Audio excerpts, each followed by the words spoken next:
আবির, কিরে তাই নইলু? আর দাদা উঠি বেকার লোকের আর কেন তুই যে ডাক্তারি ডাক্তারি তো অনেক কিছু পরীক্ষা টরীক্ষা দিল, চাকরি হলো? না দাদা সব হয়েছে, পড়াশোনা সব শিখছি, ক্লিয়ার হইল না। চাকরি হয়নি?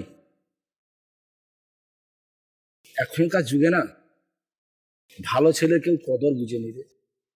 কেউ পড়াশোনা করে চাকরি পাটে, আবার কেউ বিনা পড়াশোনা করেও চাকরি পায়। কেউ পড়াশোনার জন্য তার বাবা দেখবো হাজার হাজার লাখ লাখ টাকা খরচ করছে, অথচ সে বেকার, তার জীবনে কোনো কদর নেই।